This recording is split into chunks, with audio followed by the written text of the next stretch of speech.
ఓం నమో భగవతే వాసుదేవాయ.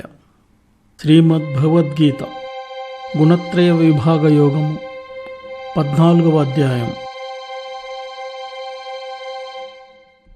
జ్ఞానములన్నింటిలోకెల్లా ఉత్తమమైనది దివ్యమైనది అయిన జ్ఞానమును గురించి నీకు మళ్ళీ చెబుతున్నాను. దీనిని తెలుసుకొనుట ద్వారా మునులందరూ సంసార బంధముల నుండి విముక్తి పొంది మోక్షమును పొందారు అని శ్రీకృష్ణుడు అర్జునుడితో చెప్పాను. ఈ జ్ఞానమును శ్రద్ధతో ఆశ్రయించి నాతో లీనమై నాతో సమానమైన స్వభావమును పొందినవారు సృష్టిలో మరల జన్మించరు.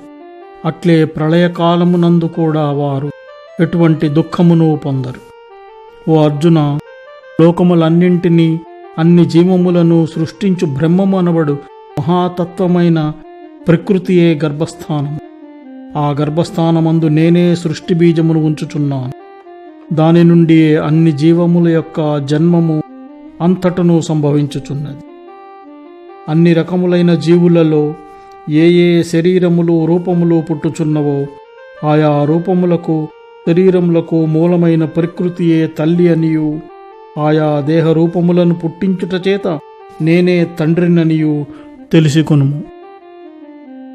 ఓ అర్జున, ప్రకృతి వలన పుట్టిన సత్వము రజస్సు తమస్సు అను 3 గుణములు ఆకారము నాశనము లేనటువంటి ఆత్మను శరీరములోనే బంధించుచున్నవి.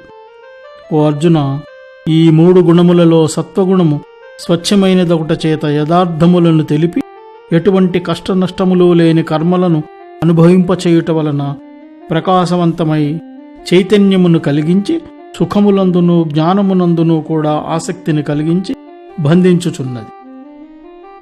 ఓ అర్జున, రజోగుణము కోరికల నుండి ఆసక్తి ఆశ వంటి వాటి నుండి పుట్టినదిగాను తెలుసుకొనుము.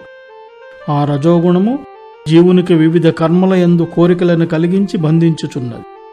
కానీ తమోగుణము అజ్ఞానము వలన పుట్టినది. అన్ని జీవులకు కోరికలు ఇష్టములను కలిగించి బుద్ధిని తెలివిని పోగొట్టి సోమరితనము మతిమరుపు నిద్ర వంటివి కలిగించి ఆత్మను బంధించుచున్నవి. ఓ అర్జున, సత్వగుణము సుఖ సంతోషముల యందు బంధించుచున్నది. రజోగుణము కోరికలతో కూడిన కర్మల యందును, తమోగుణము బుద్ధిని తెలివిని మరుగున పడవేసి విపరీతమైన బుద్ధిహీనత యందు బంధించుచున్నది. ఓ అర్జున, రజోగుణమును తమోగుణమును అణచివేసి సత్వగుణము ప్రధానముగా ఉండు. రజోగుణము కూడా అదే విధముగా సత్వగుణాన్ని తమోగుణాన్ని అణచివేయును. తమోగుణము సత్వగుణాన్ని రజోగుణాన్ని అణచి అదే విధముగా ప్రముఖముగా ఉండును. ఓ అర్జున, ఈ దేహమునందు గల 9 ఇంద్రియ ద్వారముల యొక్క యథార్థ స్థితిని తెలియచేయు జ్ఞానము ఎప్పుడు కలుగుతుందో అప్పుడు సత్వగుణము వృద్ధి చెందినదని తెలుసుకొనవచ్చు. ఓ అర్జున, ధనము ఉన్నను ఇంకా కావాలనే కోరిక, ఇంకనూ ఏదైనాను చేయవలననుకొను ప్రవృత్తి, అట్టి పనులు చేయుచూ ఉండుట, చూసినవన్నీ కోరుకొనుట వంటి వాని వలన కలుగు అశాంతి రజోగుణము పెరుగుట వలననే పుడుతున్నదని తెలుసుకును. ఓ అర్జున, తెలివి లేకపోవుట, ఏ పనిని ప్రయత్నము చేయకుండుట, సోమరితనము చేయవలసిన పనిని నిర్లక్ష్యము చేయుట, మరచిపోవుట, మూఢత్వముతో నుండుట అనునవి తమోగుణము వృద్ధి పొందినప్పుడు పుట్టునని తెలుసుకొనుము. సత్వగుణము ఎప్పుడు వృద్ధి అందుండునో అప్పుడు మానవుడు మరణించినచో అప్పుడు ఆ మానవుడు గొప్ప మహర్షులు ఉపాసకులు పొందినటువంటి పుణ్యలోకములను పొందుతాడు. రజోగుణము ప్రధానముగా వృద్ధిలో ఉండగా మరణించినచో మరల కర్మలను చేయుటయందు కోరికలు కలవారి ఇళ్లలో జన్మించును. అట్లాగే తమోగుణము వృద్ధి ఎందున్నప్పుడు మరణించినచో మానవుడు మూఢులైన పశువులు పక్షులు వంటి వానిగా పుట్టును. సత్వగుణమునకు సంబంధించిన నిర్మలత్వమే పుణ్యకర్మలకు ఫలితమని చెబుతారు. కానీ రజోగుణ కర్మలకు ఫలితము దుఃఖమనియు, తమోగుణ కర్మలకు అజ్ఞానమే ఫలమనియు చెబుతారు. సత్వగుణ కర్మల వలన జ్ఞానము కలుగుతున్నది. రజోగుణము వలన ఆశ లోభము కలుగుతున్నవి.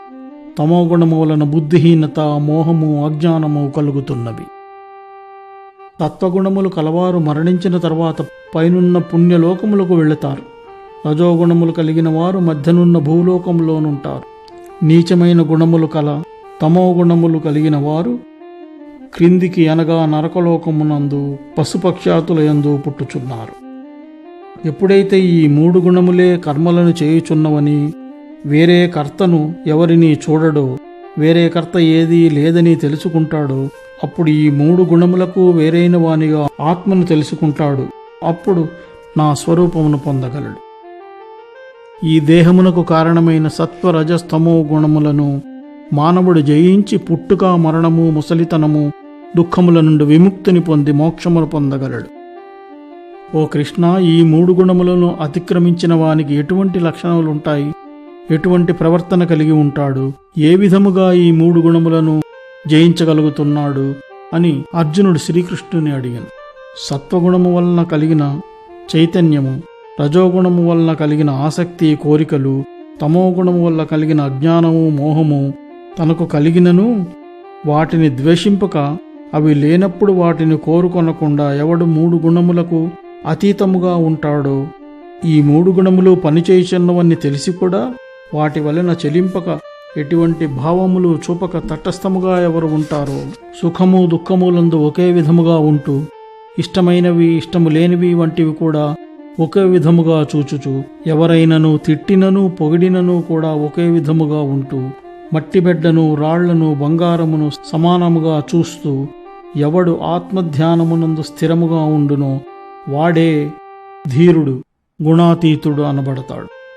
సన్మానము, గౌరవము, అవమానములను మిత్రులందు శత్రువులందు ఒకే విధమైన సమానత్వమును చూపును. అన్ని కర్మలను చేయుచున్నను వాటి ఫలములను కోరక విడిచిపెట్టి అవి భగవంతుని కొరకే అని తలచువాడే త్రిగుణములకు అతీతుడని చెప్పెదరు. ఎవరైతే ఎంతో నిష్ఠతో నిశ్చయముగా ఈ త్రిగుణములను అతిక్రమించి భక్తియోగముతో నన్నే పూజించునో అతడే మోక్షమును పొందుటకు అర్హుడు. ఎందుకనగా నేను ఆకారము లేనివాడను, నాశనము లేనివాడను, బ్రహ్మమునకు శాశ్వతమగు ధర్మము, మోక్షమునకు స్థావరస్థానము అయినవాడను అగుటచేత ఆ మోక్ష సాధనమునకు నేనే ఆశ్రయమైన వాడను అని శ్రీకృష్ణుడు అర్జునుడితో చెప్పాను. ఇది శ్రీమద్భగవద్గీత యందలి గుణత్రయ విభాగ యోగమును 14వ అధ్యాయంలోని అన్ని శ్లోకములకు తెలుగు అర్థము. జై శ్రీకృష్ణ.